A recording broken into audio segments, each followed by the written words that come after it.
Hello everyone! Today in Math and Logic, let's talk how to win or at least never lose in a game of tic-tac-toe.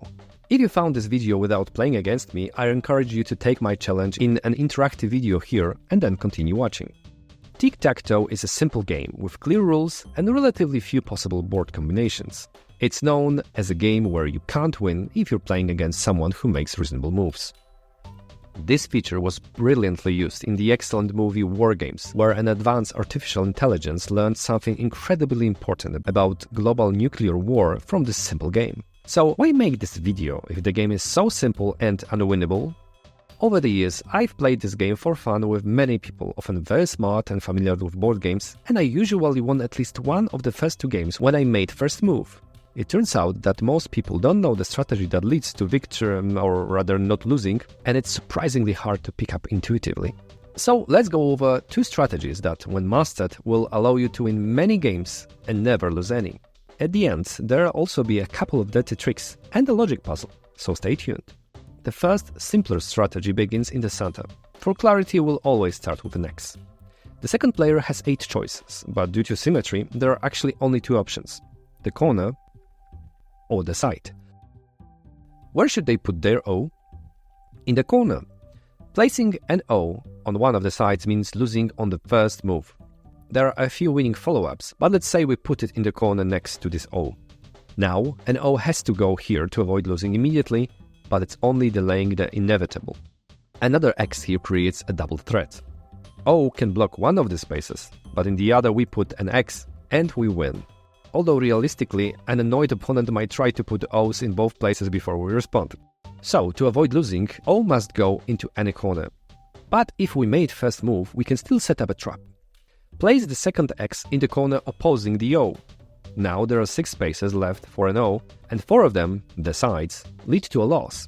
If your unlucky opponent puts O there, we create a double threat here, or by blocking 2 O's here, forcing them to accept defeat gracefully, or resort to procedure, I'm putting 2 O's, you didn't win, what will you do? To avoid losing in this situation, the second O must be in one of the corners, forcing an X between the O's and leading to a draw in the end. Now you know how to never lose when the opponent starts in the center, and how to maximize your chances of winning when you start. Now for a second sneakier strategy with a higher chance of winning.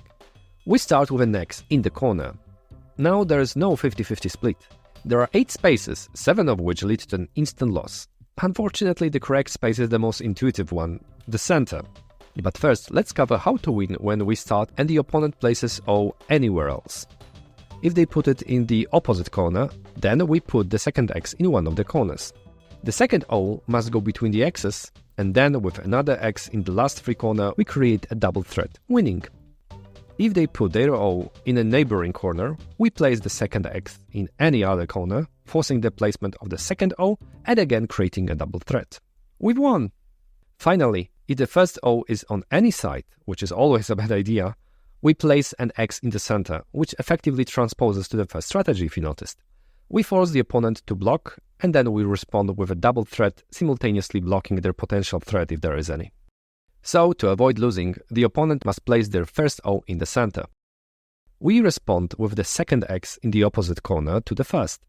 And this is the trickiest part. Usually playing on the side is worse than in the corner, but this time it's actually better and necessary not to lose. If the opponent places O in a corner, they lose immediately, and we can block and create a double threat.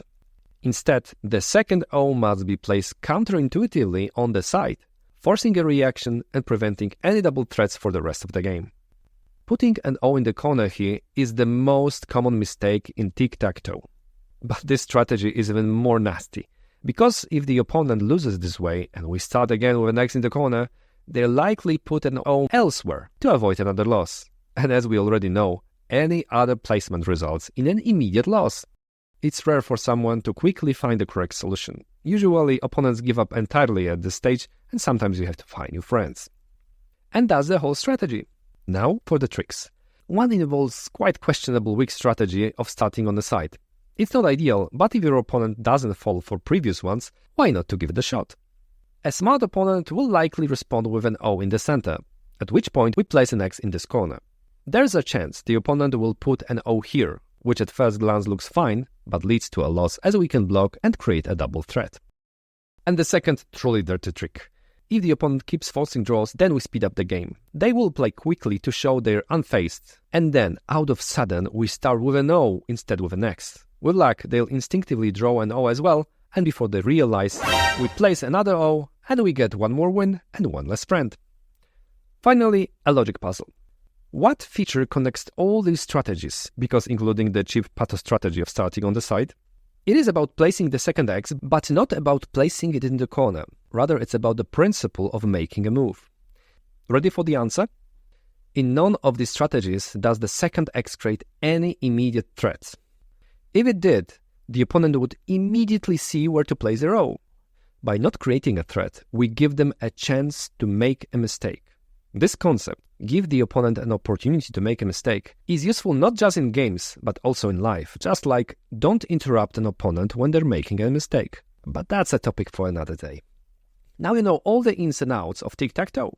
Try them out at the next opportunity. You'll never lose again, and you will win this unwinnable game many times.